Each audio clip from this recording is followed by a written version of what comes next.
শুরু করছি ইলমা বেহরাউজের উপন্যাস আমি পদ্মজা। আপনারা যদি এই উপন্যাসের আগের পর্বগুলো না দেখে থাকেন তাহলে এই ভিডিওর এন্ড স্ক্রিনে সম্পূর্ণ প্লেলিস্টটি পেয়ে যাবেন। সেখান থেকে ক্লিক করে আপনারা চাইলে আগের পর্বগুলো দেখতে পারেন। চলুন উপন্যাসের পরবর্তী অংশ শুরু করা যাক। হাওলাদার বাড়ির গেট পেরিয়ে ভেতরে পা দিতেই পদ্মজার সর্বাঙ্গ অদ্ভুতভাবে কেঁপে ওঠে। সূর্য ওঠেনি, দমকা বাতাস হচ্ছে, সেই বাতাসে শাঁসা শব্দ হচ্ছে। মাথার উপর দিয়ে বাজ পাখি উড়ে যায়। সেই পাখির ডাক অদ্ভুত হাহাকারের মতো, যেন মনে চেপে রাখা কষ্ট ও ক্ষোভ নিয়ে কেউ আত্মচিৎকার করছে। নাকি এটা নিছকই পদ্মজার ভাবনা? চারিদিকে চোখ বুলাতে বুলাতে আলোক ঘর পেরিয়ে অন্দরমহলের সামনে এসে দাঁড়ালো সে। 4 বছর পূর্বেই তো এখানে এই জায়গাটায় তার আদরের 3 মাসের কন্যা পারিজার রক্তাক্ত লাশ পড়েছিল।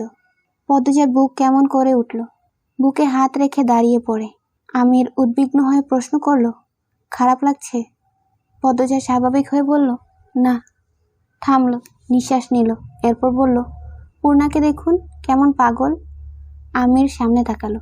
পূর্ণা মাথার উপর ব্যাগ নিয়ে সবার আগে বড়ই খেয়ে খেয়ে কোমর দুলিয়ে হেঁটে যাচ্ছে। অন্তর্মহলের সামনে এবং আলোক ঘরের পেছনে মধ্যিখানে টিউবওয়েল বসানো হয়েছে। হেমন্তকালে ধান কাটা হয়েছে, তখন কামলারা আলোক ঘরে থেকেছে, তাদের জন্যই এই টিউবওয়েল বসানো হয়েছে। টিউবওয়েলের চারপাশে গোল করে সিমেন্ট দিয়ে মেঝেও করা হয়েছে। সব মিলিয়ে একটা কলপার তৈরি হয়েছে। পূর্ণা নারিকেল গাছের সামনে এসে থমকে দাঁড়ালো। কলপারে এক সুদর্শন যুবক পিঁড়িতে বসে গোসল করছে, পরনে লুঙ্গি। রানী গামছা নিয়ে দাঁড়িয়ে আছে, কি যেন বলছে। পূর্ণা ব্যাগ রেখে হাঁ করে সেই যুবককে পরখ করে। সুঠম সুগঠিত শরীর, মায়াবী ফর্সা স্বাস্থ্যোজ্জ্বল ত্বক, প্রশস্ত বুকে ঘন পশম, চওড়া পিঠ, শক্তপুক্ত দেখতে 2 হাত। ডান হাতে ছোট কলসি নিয়ে মাথায় পানি ঢালছে। সেই জল চুল থেকে কপাল, কপাল থেকে ঠোঁট, ঠোঁট থেকে বুক বেয়ে গড়িয়ে পড়ছে। হঠাৎ চুল ঝাঁকি দিয়ে উঠল, জলের ছিটা ছড়িয়ে পড়েছে চারিদিকে। রানী যুবকটিকে বকতে বকতে দূরে সরে দাঁড়ায়। যুবকটি আবারও মাথায় পানি ঢেলে চুল ঝাঁকায়, উদ্দেশ্য রানীকে ভিজিয়ে দেয়া। পূর্ণা মুগ্ধ হয়ে গেল। সে দ্রুত মাটিতে ব্যাগ রেখে দিল। পূর্ণা ঠিক করে চুল ছেড়ে দিল, এরপর কলপারের দিকে হেঁটে গেল। ঠোঁটে তার হাসি, চোখের দৃষ্টি দেখলে যে কারু মনে হবে পূর্ণা অপরিচিত এই যুবকটিকে চোখ দিয়ে পিষে ফেলছে। কলপারের পাশে ভেজা কাদা ছিল। পূর্ণা পা রাখতেই পিছলে পড়ে যায়। ধপার শব্দ শুনে যুবকটি লাফিয়ে উঠে ভরাট কণ্ঠে চিৎকার করে উঠল, বোয়াল মাছ, বোয়াল মাছ। ঘটনাটি পদ্মজার চোখে পড়তেই ছুটে আসে। রানী আকস্মিক ঘটনায় হতভম্ব।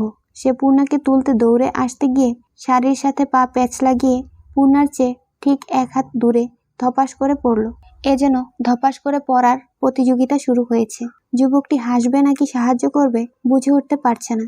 সেকেন্ড 2-1 ভেবে মনস্থির করল, হাসা ঠিক হবে না, সাহায্য করা উচিত। কলপার থেকে 1 পা নামাতেই পদ্মজা চলে আসে, পূর্ণাকে তোলার চেষ্টা করে।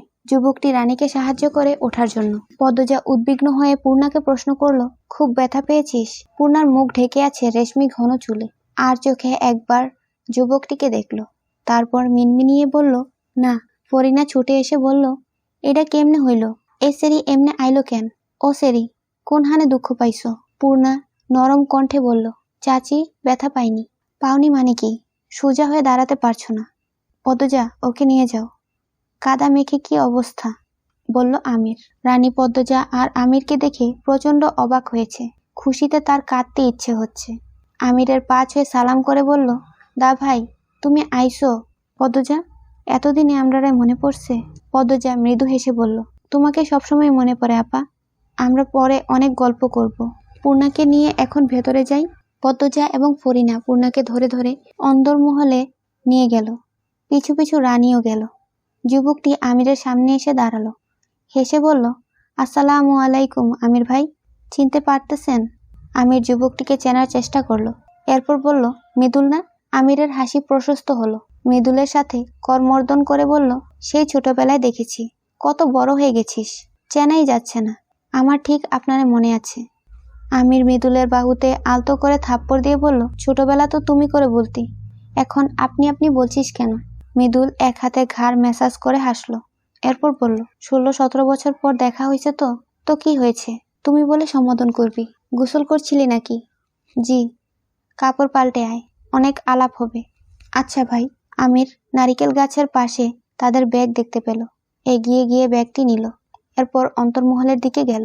বৈঠকখানায় পদ্মজা বসে আছে। পূর্ণার কোমরে পায়ে গরম সরিষার তেল মালিশ করে দিয়ে বিশ্রাম নিতে বলেছে। হুমকিও দিয়ে এসেছে, ঘর থেকে বের হলে একটা মারও মাটিতে পড়বে না।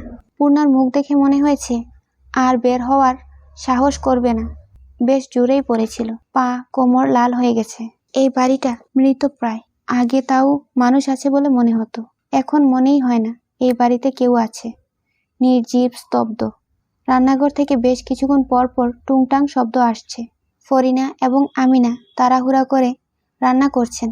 আমির বের হয়েছে, বাড়িতে মাত্রই এলো, আর কিসের কাজে বেরিয়েও গেল। স্তব্ধতা ভেঙে একটা ছোট্ট বাচ্চা দৌড়ে আসে পদ্মজার কাছে। বাচ্চাটার কোমরে গলায় তাবিজ, তাবিজের সাথে ঝনঝন শব্দ তোলা জাতীয় কিছু গলায় ঝোলানো। পদ্মজা বাচ্চাটিকে কোলে তুলে নিল। রানী বৈঠকখানায় এসে বাচ্চাটিকে বলল, আলো আম্মা, এদিকে আয়, তোর গায়ে ময়লা, পদ্মমামির কাপড়ে লাগবে। পদ্মজা আলোর গাল টেনে বলল, কিছু হবে না, থাকুক।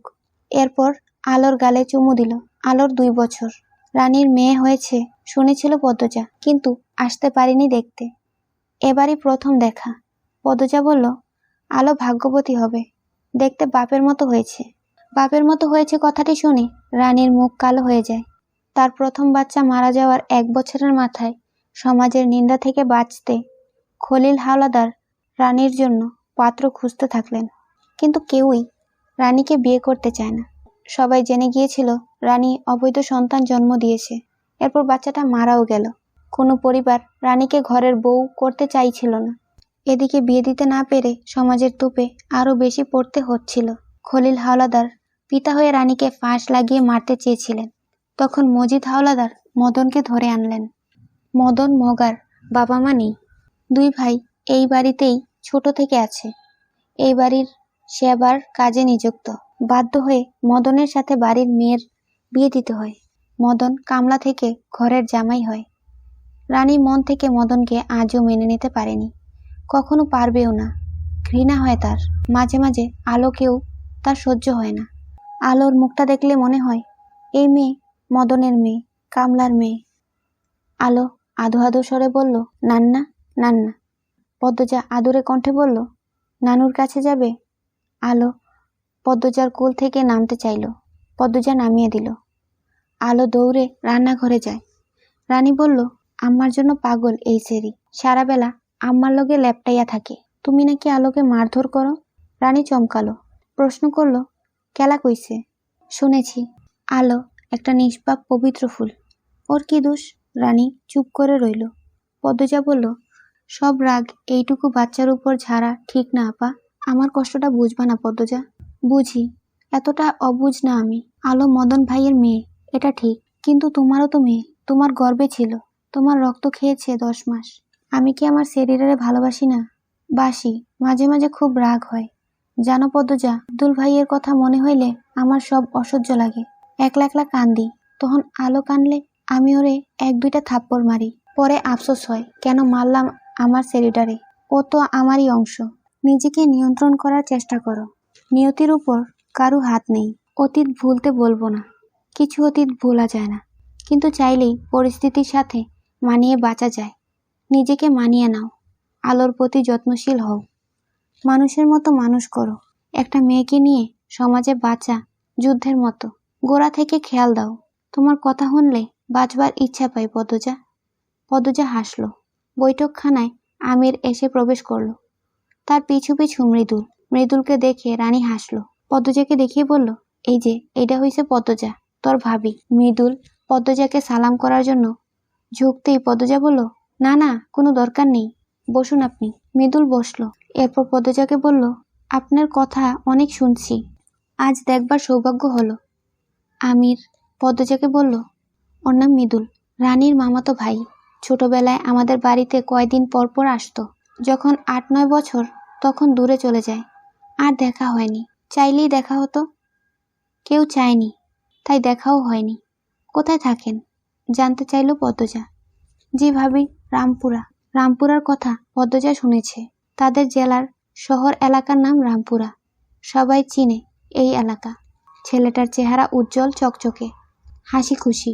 আলাপে আলাপে জানতে পারল মৃদুল পদ্মজার চেয়ে 2 বছরের বড়। মেট্রিক ফেল করার পর আর পড়েনি। মিয়া বংশের ছেলে, কথাবার্তায় শুদ্ধ অশুদ্ধ 2 রূপই আছে, আর ভীষণ রসিক মানুষও বটে। খাওয়া দাওয়া শেষ হওয়ার পর পদ্মজা দোতলায় গেল। সাথে আমির রয়েছে। নূরজাহান বেশ কয়েক মাস ধরে অসুস্থ।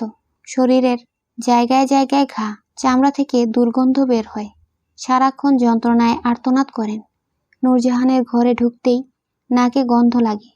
পদ্মজা নাকে রুমাল চেপে ধরে। নূরজাহান বিছানার উপর শুয়ে আছেন। সময়ের ব্যবধানে একেবারে নিতিয়ে গেছেন। বয়সটা যেন কয়েক গুণ বেড়ে গেছে। হাড্ডি ভেসে আছে। লজ্জাস্থান ছাড়া পুরা শরীর উন্মুক্ত। এক পাশে লতিফা দাঁড়িয়ে আছে। নূরজাহানের মাথার কাছে একজন কবিরাজ বসে রয়েছেন।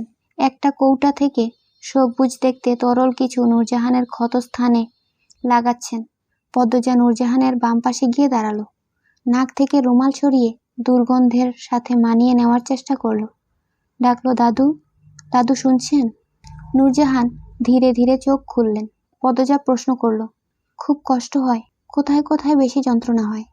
নূরজাহান শুধু তাকিয়ে রইলেন। চোখ বেয়ে জল গড়িয়ে পড়ে। পদ্মজার বুকটা হাহাকার করে ওঠে। বয়স্ক একজন বৃদ্ধা, কত কষ্ট করছে। লতিফা বলল, দাদু কথা কইতে পারে না, খালি কান্দে।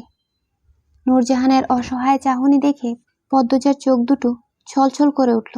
সে নূরজাহানের মাথায় হাত বুলিয়ে দিয়ে বলল, আল্লাহর নাম স্মরণ করেন, ইনশাল্লাহ সব ঠিক হয়ে যাবে, ধৈর্য ধরুন। তারপর লতিফাকে বলল, ভালো করে খেয়াল রাখো ওনার। আমির বেশ অনেকক্ষণ নূরজাহানের সাথে কথা বলল। নূরজাহান জবাব দেন না, শুধু উ আ শব্দ করেন। আমিরের 2 চোখ বেয়ে জল পড়ে। পদ্মজার ভালো লাগে না দেখতে। সে আমিরকে বুঝিয়ে শুনিয়ে বাইরে নিয়ে আসে। বারান্দা পেরোনোর পথে রুম্পার ঘরের দরজা খোলা দেখল পদ্মজা। যাওয়ার সময় তো বন্ধই ছিল। পদ্মজা ঘরের ভেতরে উকি দেয়, দেখল কেউ নেই, পালঙ্কও নেই। সে আমিরকে প্রশ্ন করল, রুম্পা ভাবি কোথায়? আমিরও এসে উকি দিল, খালি ঘর। সে অবাক স্বরে বলল, জানি না তো। পদ্মজা চিন্তায় পড়ে গেল। হেমলতা মারা যাওয়ার পর গ্রামে আর থাকেনি, শহরে ফিরে যায়। 1 মাসের মাথায় জানতে পারল সে গর্ভবতী। গর্ভাবস্থায় প্রথম 5 মাস খুব খারাপ যায়। প্রতি রাতে হেমলতাকে স্বপ্নে দেখত।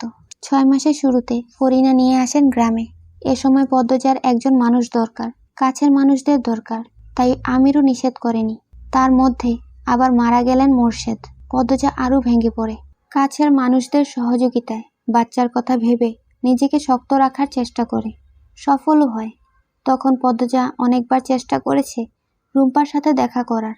মদন আর নূরজাহানের নজরের বাইরে গিয়ে কিছুতেই সম্ভব হয়নি। এরপর কোল আলো করে এলো ফুটফুটে কন্যা। পদ্মজা তারপরও চেষ্টা চালিয়ে গেল। রুম্পাকে নজরবন্দি করে রাখাটা খটকা বাড়িয়ে দেয়। একদিন সুযোগ আসে। সেদিন রাতে নূরজাহান, মদন, আমির, রিদওয়ান, আলমগীর সবাই যাত্রাপালা দেখতে যায়। বাড়িতে বাকিরা থাকে। 2 তলায় শুধু পদ্মজা, তার মেয়ে পারিজা আর ফরিনা ছিল। ফরিনার দায়িত্বে পারিজাকে রেখে রুম্পার ঘরে যায় পদ্মজা। রুম্পা তখন প্রস্রাব পায়খানার উপর অচেতন হয়ে পড়েছিল। পদ্মজা নাকে আঁচল চেপে ধরে সব পরিষ্কার করে রুম্পার জ্ঞান ফেরায়। জানতে পারে 3 দিন ধরে রুম্পাকে খাবার দেওয়া হচ্ছে না। পদ্মজা খাবার নিয়ে আসে, রুম্পাকে খাইয়ে দেয়। কথা বলার সুযোগ হওয়ার আগেই ফরিনার চিৎকার ভেসে আসে, ফরিনার কাছে পারিজা আছে। পদ্মজার বুক ধক করে ওঠে, ছুটে বেরিয়ে আসে। ঘরে এসে দেখে ফরিনা নেই। ফরিনার আর্তনাদ ভেসে আসছে কানে। পদ্মজা সেই আর্তনাদের সাথে দুমড়ে মুচড়ে যাচ্ছে। তড়িঘড়ি করে সিঁড়ি বেয়ে নামতে গিয়ে উল্টিয়ে পড়ে, তবু ছুটে যায়। ফরিনার কান্নার চিৎকার অনুসরণ করে অন্দরমহলের বাইরে বেরিয়ে আসে। চাঁদের আলোয় ভেসে ওঠে তার 3 মাসের কন্যার রক্তাক্ত দেহ। ফুটফুটে কন্যা, ছোট ছোট হাত পাগুলো নিথর হয়ে পড়ে আছে। সব থেমে যায়। মনে হয় নিশতি রাতে প্রেতাত্মারা একসাথে একই স্বরে চিৎকার করে কাঁদছে। পদ্মজার মস্তিষ্ক ফাঁকা হয়ে যায়। কোন পাষাণ মানব সন্তান 3 মাসের বাচ্চার গলায় ছুরি চালিয়েছে? তার কি হৃদয় নেই? পদ্মজা মেয়ের নাম ধরে ডেকে চিৎকার দিয়ে সেখানেই লুটিয়ে পড়ে। পুলিশ আসে, তদন্ত হয়। ফরিনা দরজা খোলা রেখে ঘুমিয়ে পড়েছিলেন। হঠাৎ করে ঘুম ভেঙে যায়। তিনি হাত বাড়িয়ে দেখেন পারিজা নেই। দ্রুত উঠে বসেন। পদ্মজা নিয়ে গেল নাকি খুঁজতে থাকেন। বারান্দায় এসে বাইরে চোখ পড়তেই দেখলেন একজন মোটা কালো লম্বা চুলের লোক দৌড়ে পালাচ্ছে। খালি জায়গায় কাঁথায় মোড়ানো কিছু একটা পড়ে আছে। ফরিনা ছুটে বেরিয়ে আসেন। নাতনির রক্তাক্ত দেহ দেখে চিৎকার শুরু করেন। পুলিশ কোনো কিনারা খুঁজে পায়নি। তারপর দিনগুলো বিষাক্ত হয়ে ওঠে। পদ্মজা মাঝরাতে চিৎকার করে কেঁদে উঠত। খাওয়া দাওয়া একদমই করতো না। মাঝরাতে মেয়ের কবরে ছুটে যেত। আমির পদ্মজাকে নিয়ে হাওলাদার বাড়ি থেকে দূরে সরে আসে। প্রায় 1 বছর পদ্মজা মানসিকভাবে বিপর্যস্ত ছিল। এরপর বুকে ব্যথা নিয়ে স্বাভাবিক জীবনে ফিরে আসে। মনে মনে প্রতিজ্ঞা করে একদিন ফিরবে অলন্দপুর। সেই নিষ্ঠুর খুনিকে শাস্তি দিবেই। জানতে চাইবে কিসের দোষে তার 3 মাসের কন্যা বলি হলো। কেউ জানুক আর নাই বা জানুক, পদ্মজা জানে হাওলাদার বাড়িতে আসার প্রধান উদ্দেশ্য পারিজার খুনিকে বের করা। সে শতভাগ নিশ্চিত এই বাড়ির কেউ না কেউ জড়িত আছে এই খুনের সাথে। শুধু বের করার পালা। পুরনো কথা মনে পড়ে পদ্মজার 2 চোখ বেয়ে জল গড়াতে থাকলো। আমির জল মুছে দিল। এরপর বলল, বোধহয় 3 তলায় রাখা হয়েছে। পদ্মজা 3 তলার সিঁড়ির দিকে তাকালো। শুনেছে 3 তলার কাজ নাকি সম্পূর্ণ হয়েছে। অনেকগুলো ঘর হয়েছে। সে আর কথা বাড়ালো না। এখন গোসল করা উচিত। আজান পড়বে। আজ রাত থেকে সে নেশাচর হবে। 1 মুহূর্ত নষ্ট না করে সব রহস্যের জাল কাটতে হবে। এটাই তার নিজের সাথে নিজের প্রতিজ্ঞা। আমির ডাকলো, কি হলো, কি ভাবো? পদ্মজা আমিরের দিকে তাকালো। এরপর চোখ সরিয়ে নিয়ে বলল, কিছু না, ঘরে চলুন। কিছু তো ভাবছিলে। এতদিনের জন্য আসছি গ্রামে। চাকরিটা থাকবে তো? থাকবে না কেন? রফিক কতটা সম্মান করে আমাকে দেখোনি? আর তোমার যোগ্যতার কি কমতি আছে? যেখানে ইচ্ছে সেখানে চাকরি হবে। পদ্মজা থমকে দাঁড়ালো। আমিরের দিকে তাকিয়ে হেসে বলল, আপনি যেখানে ইচ্ছে সেখানে চাকরি করতে দিবেন? আমির হেসে ফেলল। বলল, তা অবশ্য দেব না। পরন্তু বিকেলের শীতল বাতাসে শরীরটা কাটা দিচ্ছে। পদ্মজা শাল গায়ে জড়িয়ে নেয়। নিচতলায় এসে ফরিনার ঘরে যায়। ফরিনা কাঁথা সেলাই করছিলেন। পদ্মজাকে দেখে 2 পা ভাঁজ করে বসলেন। বললেন, তুমি আইসো? পদ্মজা ঘরে ঢুকতে ঢুকতে বলল, জি আম্মা। কাঁথা সেলাই করছিলেন নাকি? আমি সাহায্য করি? না না, তুমি এইসব পারবা না। সুই লাগবো হাতে। কিছু হবে না আম্মা, প্রতিদিনই সেলাই করা হয়। ফরিনা অবাক হয়ে জানতে চাইলেন, তুমি কাঁথা সেলাও? পদ্মজা হেসে বলল, ওই একটু। কিরে, আমরা থাকতে তুমি সেলাও কিরে? তোমার সৎ আম্মায় তো নকশি কাঁথা সেলায়। হে থাকতে তোমার সেলাই করা লাগে কেরে? পদ্মজা ফরিনার হাত থেকে সুই টেনে নিয়ে বলল, আব্বা মারা যাওয়ার পর 2 বছর আমি কেমন অবস্থায় ছিলাম জানেনই তো। সে অবস্থায় আমার পক্ষে আমার পরিবারের জন্য কিছু করা সম্ভব ছিল না। তখন উনি পর হয়েও, সৎমা হয়েও নিজের ঘাড়ে সব দায়িত্ব তুলে নিলেন। কিন্তু উনি যতটুকু করতেন ততটুকুতে পরিবার চলতে গিয়ে হিমশিম খেত। তাই আমিও চেষ্টা করেছি, একটু যদি নকশি কাঁথার পরিমাণটা বাড়ানো যায়। পদ্মজার ফুলের পাপড়ির মতো ফোলা ফোলা 2টি ঠোঁটে অল্প হাসি। সেই হাসিতে পরমা সুন্দরীর মুখমণ্ডল অল্প আভায় আলোকিত। ফরিনা অবাক হয়ে সেই হাসি দেখেন।